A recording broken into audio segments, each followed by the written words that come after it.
Welcome back to Top 5 Scary. I'm your host, Kyle McWaters. And I'm Taylor Smith. Gatanathoa, Shoggoth, Gobogeg. Dude, our name sounds so vanilla, eh? Yeah, Kayo. That's it. Here's the top 5 terrifying Cthulhu prophecies that could end the world. Number 5. Cthulhu is the most pronounced and widely recognized of all of H.P. Lovecraft's creations. The lovable Great Old One slumbers beneath the Pacific Ocean in a deep catatonic, dreamlike, death-like state. They say in his house at Riele, dead Cthulhu waits dreaming. Or, if you prefer the Chthonic translation, Fungali Muganafa Cthulhu Riele Waganago Fuktaganer. Sorry, my lips really aren't designed to speak such beauties. Forgive my beastful ignorance. It encapsulates the group's eventual end goal to awaken their master, the Lord of the Watery Abyss Cthulhu, to have his great city of Riele rise, and for the world to descend into the madness that will be brought on by his awakening. Why does the cult want this? Well, the cult serves the Great Ones in the hopes that their servitude will be met with reward for their hard work, and in exchange be granted a role in the new world brought on by Cthulhu's reign. The cult has existed as long as man has, being given life by the Old Ones, intended to serve the Old Ones from the shadows, then to free the dead Cthulhu from his imprisonment by the Elder Gods. Cthulhu can only be freed when the stars are right. When Cthulhu rises, and he will, in time, his dream song will spread across the planet. Unavoidable, and within minutes we will see the world descend into insanity. Fits of violence, rage, internationally, the madness will be unavoidable. 7 billion people at once descending into unbridled lunacy. Man gibbering words not spoken for thousands of generations. By the end of the day, Cthulhu's rise, the earth will be unrecognizable. The skies stricken with colors never seen before.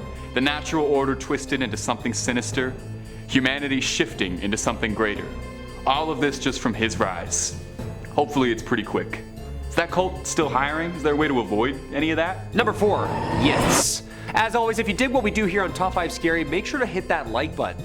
Comment down below what Lovecraft night terror keeps you up at night. According to Howard Phillips Lovecraft, Earth is the third terrestrial planet in our solar system. It's the home world of humanity. It has been inhabited and ruled by numerous species across a vast ocean of time. Sounds pretty on par so far. He got a lot right. Examples like Neanderthals, Homo erectus, and of course the great race of Yithians. The Yith. Yes, the Yith. Stop that. No, legend says that it's Cthulhu that's going to be the destroyer of all of us. Yeah, he's the one we got to watch out for. Fictitiously, of course. And also, watch that Baltic Sea anomaly. Is that a door to this guy's bedroom or what? Because when Cthulhu and the Old Ones wake up and destroy humans, which they're supposed to do like any day now, well, we'll know where to check at least. The Baltic Sea. But after us, of course, he predicts that long after humanity, Earth will apparently host a mighty beetle race, only to have their bodies and minds stolen by the great Yiths once again. Bow to your Yith lord. In time, the final inhabitants of Earth are apparently going to be arachnids. Yeah. Spiders, my favorite. Long after us, after Cthulhu has taken us all out, of course, lots of mind swapping and body snatching to come. It's apparently not going to be a great time. Lots of vehicle switching, apparently. And at that time, at least the shadow of time thinks so. These Yithians apparently did this millions of years ago too. They were like the OGs of planet Earth. There's some parallels I'm picking up here with the reptilians, the Greys, the ancient civilizations here, Howard. I see you, Jake Sully. I see you. Alright, number 3, Nyarlothep. Nyarlothep, the crawling chaos, is one of the most powerful of the eldritch gods in the Cthulhu mythos. The nigh omnipotent entity serves the great god Azathoth, manifesting his will, and one day bringing forth the outer gods to our mortal realm and seizing control of the dreamlands, universe, and all of existence.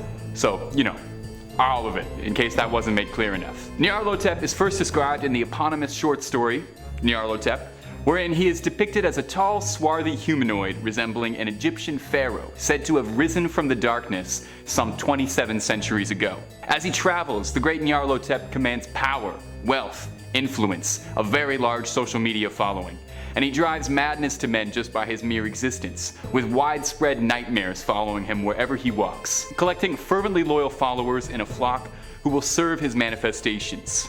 The narrator of this tale is swept up in this flock, and exposed to horrific visions caused by prolonged exposure around Nyarlothep. The narrator sees surreal, horrifying vistas of the universe being destroyed, humanity enslaved, and incomprehensible global madness. Understanding that he's powerless to do anything about it, he resigns himself to just another sheep in the flock. It's been prophesied that Nyarlothep is destined to be the god to destroy the mortal earth. Why? What is Nyarlothep's ultimate goals? Indescribable. It's like asking if the sun has a goal. Nyarlothep seems to take a pleasure in submitting humanity to its mental torture, preferring to enslave and control all of us than outright wipe us all out, which is infinitely worse. The only comfort is that maybe we'd be too mad to even understand what's happening to us when he rises. Number 2, kin. We can't talk about the prophecy without talking about the prophecy. Look, I don't want to mess with him or his family. She's not only much younger and much stronger than the king of monsters, she's known as the Kraken. Yeah, that Kraken. Or the secret one. She's the spawn offspring of Cthulhu himself. She's kinda terrifying. She's not only the daughter of the very thing that will end all of us, but apparently an essential part of the universe's great plan as well. Not only an overprotective, doting father, she's got big shoes to fill. You see, should somehow he be destroyed, pass on, Cthulhu will birth him once again while assuming her father's role as the new Great One. Kind of like a never-ending cycle of cataclysms, I guess. As such, she's guarded by the Deep Ones below the ocean in what might be assumed to be the ancient city of Relay. Also called the Secret One, because the cult tries to hide all information about this titaness goddess, most famously by defacing the ancient columns of Geth, as her legend was recorded for millennia by the Greeks. Cthulhu is the youngest of Cthulhu and his partner Idya, and prophesized for the destructible future. Project X was apparently a secret and failed attempt to kill Cthulhu with a subterranean atomic missile, but it was no match for the gigantic, red-bodied, six-eyed octopus crustacean monstrosity. Yeah, she's like able to alter her body proportions at will, as like enlarging her wings to fly or swim, 8 arms like an octopus. Terrifying to say the least. She has the ability to literally stand up and throw hands as well with like King Kong. That'd be a great movie. Cthulhu versus King Kong.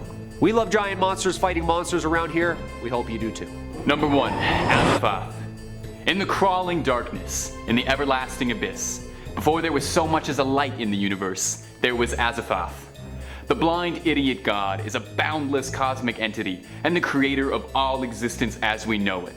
All of reality is no more than Azathoth's dreams that we inhabit. Nothing more than cosmic dust in the wind of an unconscious immortal being. If you're worried you're not doing a lot with your life, just remember, you're totally inconsequential in the grand scheme of things cosmically. You're nothing but dust in this guy's eyes. Azathoth is beyond everything. Beyond Cthulhu, beyond Nyarlothep, beyond Disney. Countless lesser gods serve Azathoth, to keep Azathoth tucked gently in its slumber, playing a maddening tune on innumerable drums to keep Azathoth lulled. For it is foretold that when Azathoth wakes, even for a few moments, the entire known universe will blink out of existence. Once the dream ends, so does mankind. It's prophesied that after Nyarlothep's return, the armies of Azathoth will rise as Azathoth wakes, and the entirety of creation shall collapse. Describing the abilities of Azathoth is impossible. It would be like trying to explain the history of the universe to a tree frog. We just don't have the mental capacity to understand or even begin to comprehend all of Azathoth's might. It exists beyond human concepts. It exists beyond physics. It exists beyond the universe. Is this coming across? Azathoth is everything. The stars, the skies, the cosmos, all of it is nothing more than a fleeting thought in the back of Azathoth's incomparable mind. And this is the core tenet of Lovecraft's work. We are just insignificant when faced with the unending power of the Elder Gods. It's impossible to stop Azathoth. It's not a matter of if Azathoth shall wake, and a matter of when. And when it does, we're going to be utterly helpless to stop it. Luckily, it's just a story, right? Right? Hey, thanks for watching, guys. We hope you enjoyed that video. I've been your host, Tiglathor Smigan. And I've been your host, Cthulhu McWath. And we'll see you next time on Top 5 Scared. Yeah, I like those names way better. I'm gonna have to update my information.